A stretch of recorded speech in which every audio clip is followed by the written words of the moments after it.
케냐 수도 나이로비의 대형 쇼핑몰에서 발생한 테러의 희생자 수가 더 늘어서 70명 가까이 되고 있습니다. 현재 테러범들은 수십 명의 인질을 잡고 군경과 대치하고 있는 가운데 군경이 무장 진압을 시도하고 있는데요. 추가 피해가 우려되고 있습니다. 국제부 연결해 자세한 소식 알아보겠습니다. 김선중 기자. 네, 김선중입니다. 네, 테러범들이 조금 전까지 인질들을 붙잡고 쇼핑몰 안에서 케냐 군경과 총격을 주고받으며 대치했는데요. 군경이 괴한들에 대한 진압을 이제 시작한 겁니까? 아직 케냐 정부의 공식적인 입장이 나온 것은 아닙니다만 여러 정황상 진압 작전이 진행되고 있는 것으로 현재 보여집니다. 현장에 나가 있는 외신들의 보도를 보면 큰 폭발음이 이어지고 있는 것으로 전해지고 있는데요. 이와 관련해서 케냐 국가재난센터는 쇼핑몰 건물에서 주요 교전이 진행되고 있고 산발적인 총성이 들린다 이렇게 밝혔습니다. 케냐 국가재난센터가 트위터를 통해서 밝힌 내용인데요. 특히 당국의 병력이 더 우세하기 때문에 오늘 모든 상황이 끝날 것이라고 전하기도 했습니다.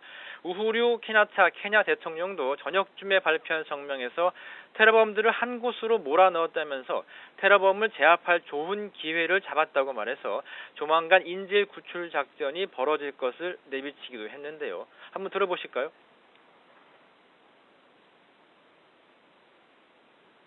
They shall not get away with their despicable and beastly acts.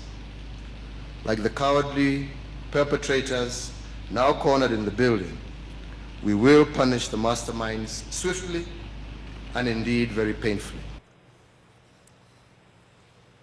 한국인 여성 한 명도 희생되고 여대생 한 명은 연락이 두절된 걸로 전해졌었는데요. 지금은 어떻습니까? 네, 참 안타까운 소식인데요. 이번 인질극 테러로 우리 교민인 38살 강문희 씨도 희생이 됐습니다. 강 씨는 영국인 남편과 함께 쇼핑몰에 들렀다 괴한들이 쏜 총에 맞아 숨졌는데요.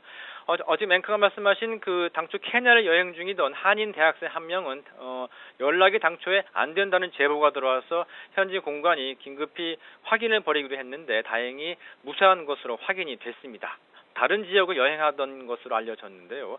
또 현지 외국인 학교를 다니는 한국인 여학생 한 명도 테러 현장에 갇혀있다 몸을 피한 것으로 전해졌습니다. 네, 이번 나이로비 쇼핑몰 인질극 테러, 이 사상자 수가 정확하게 나왔습니까? 일단 케냐 정부는 지금까지 적어도 68명이 숨지고 200여 명이 다쳤다고 밝히고 있습니다. 사망자 가운데는 케냐 대통령의 조카와 약혼자도 포함된 것으로 확인이 됐는데요. 현재까지 실종자 수가 49명입니다.